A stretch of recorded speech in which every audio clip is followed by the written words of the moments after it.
Buenas noches, les habla Carlos Fernando Chamorro, bienvenidos a esta semana. Vamos a conversar con el doctor Andrés Pérez Baltodano, politólogo, profesor de la Universidad de Western en Canadá, autor de varios libros sobre los dilemas de la democratización, el Estado y la cultura política en Nicaragua y América Latina, siendo el más reciente post-sandinismo en torno al pensamiento político de la generación del siglo XXI en Nicaragua. Buenas noches, Andrés, gracias por acompañarnos. La promesa del megaproyecto del canal interoceánico está implantando en Nicaragua una especie de mentalidad especulativa, no solamente porque el valor de la tierra ya está subiendo, pero además las personas que serían afectadas están en un estado de incertidumbre, como acabamos de ver esta situación en Buenos Aires Rivas, pero también es cierto que los desempleados sueñan de que el canal les traerá quizás algún empleo, los empresarios piensan que van a conseguir algún contrato de esta obra. Mientras tanto, se desvía la atención del país sobre cosas importantes como la mejora de la calidad en la educación o de la productividad. ¿Qué consecuencias podría tener para el país que se instale esta mentalidad especulativa?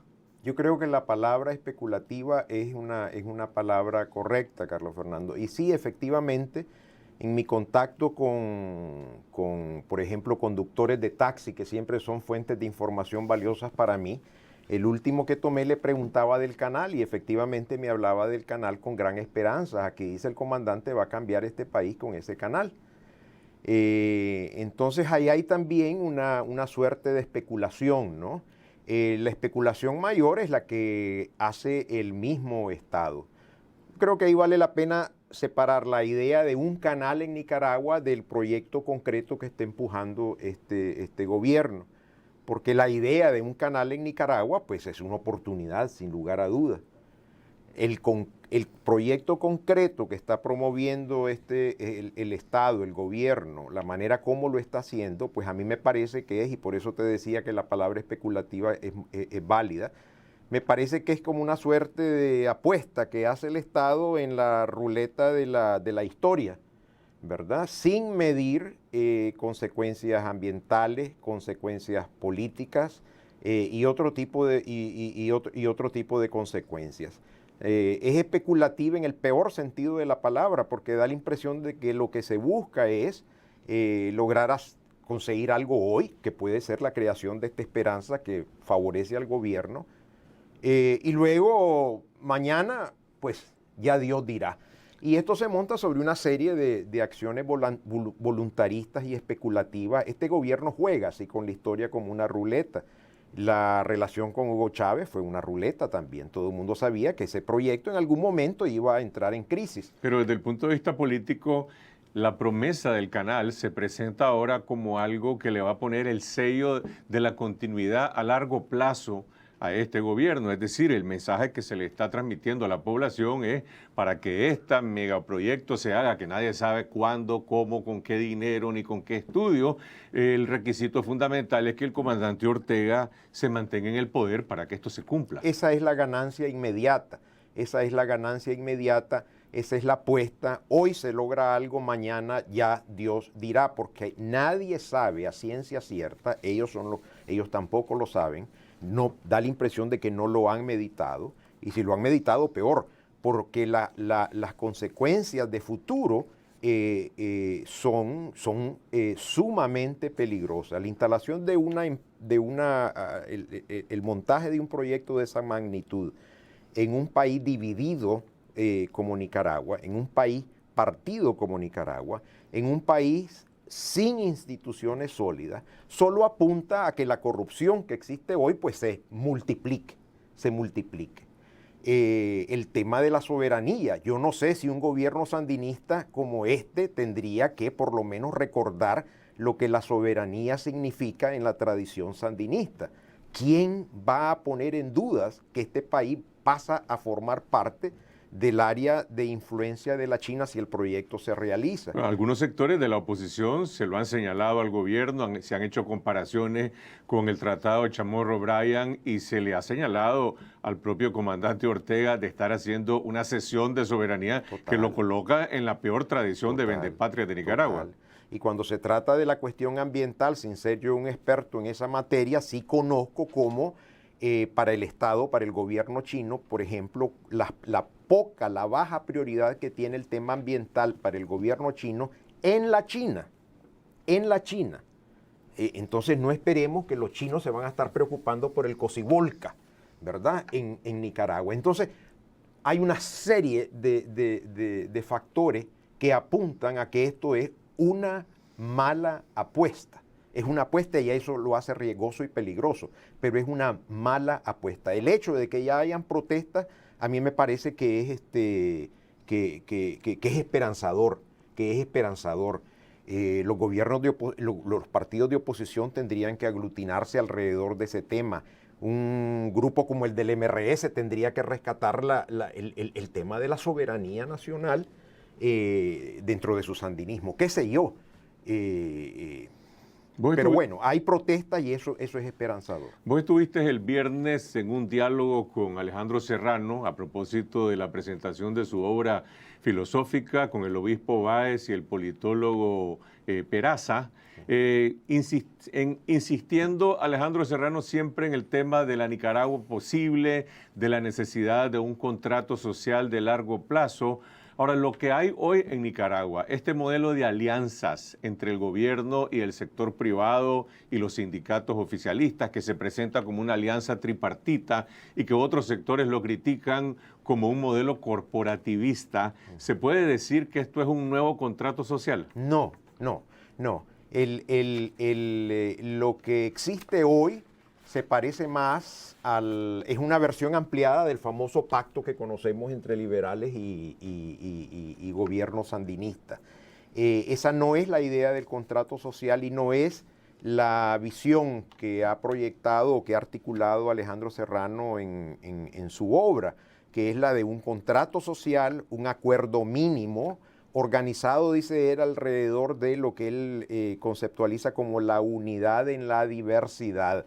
Pero una diversidad que incluye a la oposición, una diversidad que incluye a los que no son sandinistas, diversidad que incluye además a mujeres, a los grupos de la diversidad sexual en Nicaragua. Es decir, lo que se busca es una síntesis que logre, esa es la intención de la idea del contrato social en la tradición contractualista de la que forma parte Alejandro Serrano Caldera. Pero este acuerdo, o lo que sea, esta suerte de alianza, pareciera que le ha dado al país cierta estabilidad económica. Algunos incluso presentan y hablan de estabilidad política por la fortaleza que el gobierno tiene. La pregunta es si esto es sustentable, si tiene fundamentos sólidos o pies de barro. Yo pienso que no, porque nunca ha sido sólido. La idea del consenso y el orden que se sustenta en el consenso depende fundamentalmente de la calidad y de la extensión del consenso. Este es un consenso demasiado limitado, demasiado cerrado, como el consenso que tuvo Somoza con algunos grupos empresariales. Eso no tiene, históricamente no puede gozar de legitimidad y por lo tanto no puede ser durable. No puede, es decir, si uno estudia la historia se da cuenta que uno ya sabe cuál es el final que va a tener esto. Y es un final desgraciado para los que hoy están en el poder y para el resto. Pero bueno, eso hemos hecho en Nicaragua, repetir los errores del pasado. Desde la perspectiva de las nuevas generaciones, los jóvenes que en tu último libro vos describís como post-sandinistas, ¿cuál es la visión que tienen? Lo que nosotros vemos en la Nicaragua cotidiana es una expresión masiva, a veces casi fanática, de jóvenes que están apoyando al comandante Ortega y a la compañera Rosario, dicen. Otros grupos más pequeños que se oponen y vos decís que hay una corriente o una manera de pensar que describís como post-sandinistas. ¿Qué quiere decir eso? El post-sandinismo es un nombre que yo le doy a una manera de pensar la realidad política nicaragüense. Y no es una manera de pensar la realidad política nicaragüense que yo he inventado. Lo que yo he hecho es interpretado lo que he visto en el pensamiento de los jóvenes que participaron en el blog Generación 21, que aparecen representados en ese libro que mencionaste. Lo fundamental en esa visión posandinista es el deseo de trascender la polarización. Efectivamente, uno puede ver a un sector importante de la juventud que fanáticamente se aferra al comandante Ortega y a lo que él representa. Y por otro lado, uno puede ver un sector de la juventud que reclama la libertad, el derecho de movilización y de organización. Los muchachos que yo ubico dentro de la categoría del sandinismo no están ni con uno ni con el otro, sino con los dos. Aunque parezca contradictorio, dicen, los que reclaman justicia social en Nicaragua, carajo, como no, pues sí, tienen razón. No hay que mezclar los que apoyan a Daniel Ortega por razones de justicia con el gobierno sandinista. Entonces, ellos logran hacer esa separación. Ellos no son orteguistas, ellos critican duramente a Ortega, pero dicen, muchos de los que lo apoyan reclaman cosas que son válidas. Y después ven al otro lado y dicen, hay gente que dice, yo no estoy con don Fabio, yo nunca estuve con don Fabio, pero reconozco que hay gente que apoyó a don Fabio y quiso que don Fabio fuera presidente, bueno, porque el deseo de la libertad y la justicia y la institucionalidad también es legítima. Entonces, dejemos de jugar la política como si fuese un ping-pong y tratemos de integrar, ahí viene la cosa del pensamiento político, la idea del consenso social, la idea del contrato social. Tratemos de integrar estas dos aspiraciones, construyamos una Nicaragua que le dé cabida a las dos. Vos estuviste en estos días en Managua en un encuentro de jóvenes que promueven distintas iniciativas en cuanto a promoción de derechos, justicia social, pensamiento crítico en torno a una participación democrática. ¿Qué fue lo que más te llamó la atención? Fue refrescante, Fernando, y muy esperanzador, porque muy difícilmente uno va a encontrar una representación de las diferentes Nicaraguas que existen dentro del territorio nacional, como las que yo encontré en esa reunión. Diversidad sexual, diversidad de credo, diversidad política, increíble. ¿Esto era convocado por un partido político, por un movimiento social? La organización La Corriente es una organización feminista que lidera María Teresa Blandón. Entonces ellos hacen mucho trabajo con jóvenes, me invitaron a mí a participar y francamente yo estoy más esperanzado que nunca. Uno ve en esa, no voy a decir que encontré gente diciendo yo soy un posandinista, pues eso no existe porque nunca quiso ser ni se intentó formar un partido político, un movimiento. Pero esa manera post-sandinista de pensar la vida del país, tratando de superar el sandinismo y el antisandinismo dentro del cual estamos estancados, yo te diría, es la manera en que muchos, si no la mayoría de esta gente que yo me encontré, ve la vida, ve la posibilidad de construir la Nicaragua que todos queremos. Entonces, hay cosas que están pasando en este país, a la par de las tremendas desgracias y de los problemas que podemos describir y no terminar. A la par de eso hay, bueno, me mencionas una protesta en Rivas, una protesta cívica además, y yo me encuentro más y más con jóvenes de todas las clases sociales, de todas las orientaciones políticas, como te decía, o religiosas, que desesperadamente buscan y están haciendo algo para encontrar una nueva fórmula. Yo sé que muy pronto, esto que estamos viviendo se va a ver como una anomalía, por lo menos esa es la esperanza. Pero el futuro no tampoco es un momento en el que una parte excluye o aplasta a la otra. No. ¿Cuál es el camino para encontrar, por lo menos en el ámbito de los jóvenes, ya que los liderazgos políticos están bastante desacreditados, una suerte de puente para un diálogo intergeneracional? Pareciera que hay un sector de la juventud al que no le dan permiso de dialogar. Absolutamente. Yo eso me lo encuentro también. Hoy me encontraba con jóvenes que han tenido problemas en sus trabajos sencillamente porque han dicho que uno de los artículos que yo he escrito en Confidencial, que son críticos de uno y otro lado, pero bueno, no le cantan las mañanitas al comandante, decidieron opinar a favor del artículo y han sido castigados. En las universidades sucede lo mismo, en las universidades del Estado sucede lo mismo. No, lo que se vive es grave, pero a mí me parece que de nuevo hay cosas que están pasando, hay una juventud que no cree y es importante mencionarlo, en las fórmulas del pasado, en ese voluntarismo heroico del que hemos hablado en otras ocasiones, que no está pensando en ir a volar tiros, que está consciente de que si hay una revolución que hay que hacer en Nicaragua es una revolución cultural. Es cambiar la manera, es llegar a pensar, como lo dijo uno de los jóvenes que están representados ahí en el libro, decía, tenemos que llegar a un momento en que el derecho a comer no esté reñido con la libertad para pensar.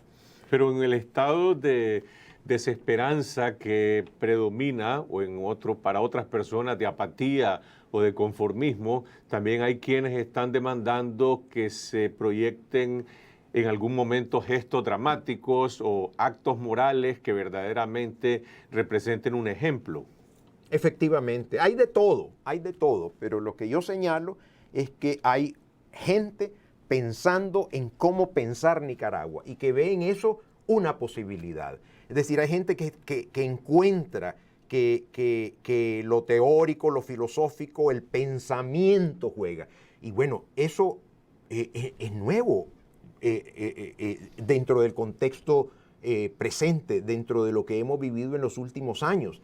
En donde nos encontramos con partidos que tienen alergia por el pensamiento, un desprecio pero total. Y los ejemplos son tremendos. Mira la unidad liberal. Uno quisiera pensar que el conflicto es un conflicto de visiones. ¿Vos pensás que en Nicaragua hay una actitud de intolerancia hacia el pensamiento crítico, hacia la función y la labor de los intelectuales? Hay un desprecio. No es generalizado porque, te repito, hay gente que a mí me crea muchísimas esperanzas. Pero sí, en términos generales, prevalece una actitud de desprecio frente al pensamiento. Y trato de no decir la palabra teoría porque ahí sí que siento que estoy provocando. Pero sí hay un desprecio por la filosofía. Por eso es que la celebración de la presentación de los 5 tomos de Alejandro Serrano Caldera es una celebración importante. Yo no sé cómo ha hecho Alejandro Serrano Caldera para ser filósofo en Nicaragua. Y para vivir como filósofo en Nicaragua y hacer filosofía en Nicaragua, yo francamente no sé, porque te aplasta a veces el medio, el rechazo a la filosofía. Yo he escuchado, no los voy a mencionar los nombres acá, pero líderes políticos hablando de la filosofía de manera que, en formas pero profundamente despectivas. Y esa es una tragedia.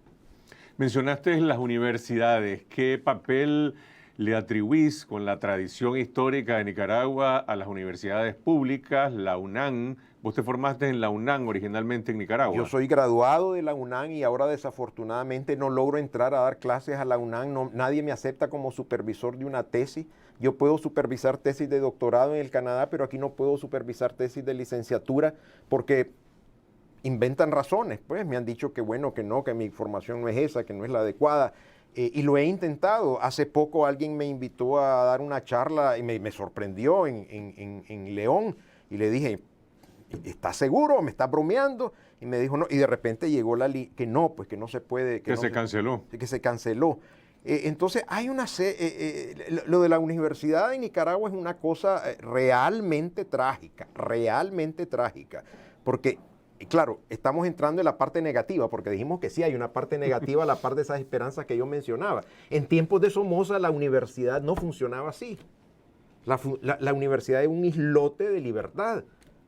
Un islote de libertad donde uno podía leer a Marx en la UNAM. Ahora algunos los castigan por leer al pinche Andrés Pérez, que no tiene ninguna posibilidad de cambiar nada. Entonces estamos mal. Estás hablando de la UNAM como universidad pública, pero también está el ámbito de las universidades privadas. Alejandro Serrano, por cierto, decía el jueves en el programa de esta noche que se ha conformado un grupo de estudiantes de distintas universidades, de distintas carreras que están fomentando un debate o una discusión sobre el pensamiento crítico. Pero bueno, estos espacios dentro de las universidades deberían ser de alguna manera fomentados institucionalmente por los rectores de las universidades para que jueguen un papel distinto, porque hay muchas universidades que están enfocadas fundamentalmente en el sentido de lo práctico, de las carreras pragmáticas. Absolutamente. Ahí también hay otro problema que va más allá de Ortega y va más allá, y es la tiranía del mercado, de la racionalidad instrumental del mercado que se ha tragado a universidades, vos lo sabés, en los Estados Unidos, en el Canadá, en Europa y aquí también, pues, ¿verdad? Entonces la orientación comercial de las universidades es muy fuerte, y eso va contra todo lo que significa la filosofía, va contra todo lo que significa el desarrollo del pensamiento crítico. Estos proyectos, como el que mencionaba Alejandro, son valiosísimos, pero de acuerdo con vos, estos tendrían que ser parte de la realidad institucional de las universidades, si para eso son las universidades. Volvamos al punto inicial de esta conversación, que tiene que ver con el proyecto del canal como un camino que al menos desde el gobierno se le quiere marcar al país. El presidente del Consejo Nacional de Universidades, Telemaco Talavera, que es el vocero del canal, bueno, también es el presidente de una universidad y las universidades. Hace un par de semanas estuvo en un foro que se realizó en la UCA, fue muy bien celebrado de que por primera vez participara junto con otros académicos. Sin embargo, las universidades públicas no están abiertas a un debate crítico, científico, desde la óptica del medio ambiente, de la ingeniería, de lo jurídico, lo económico, sobre el canal interoceánico. ¿Te imaginas vos otro país en América Latina donde se hable de un proyecto y las universidades no sean el foro, el espacio principal para ese debate? Es inimaginable. Me lo puedo encontrar en Corea del Norte, tal vez.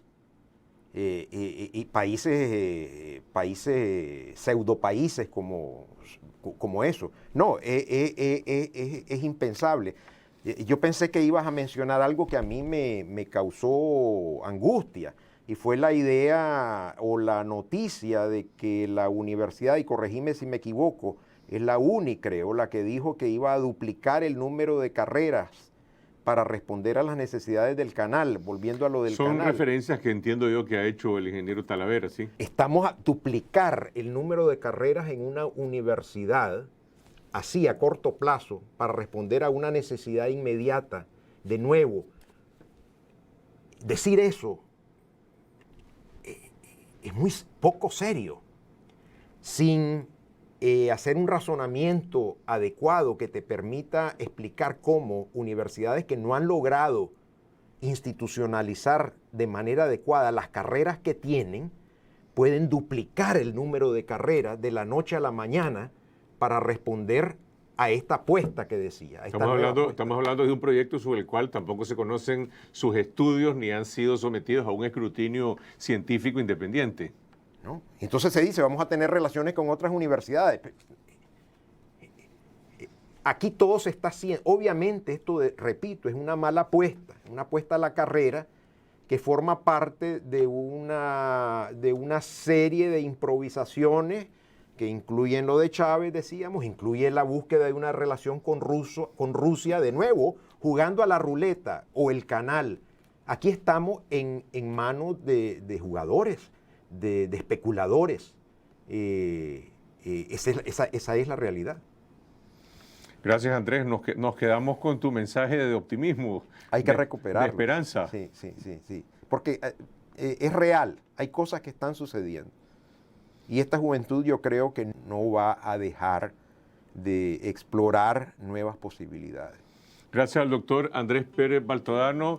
Y nos vemos el próximo domingo aquí en Canal 12, siempre a las 8 de la noche.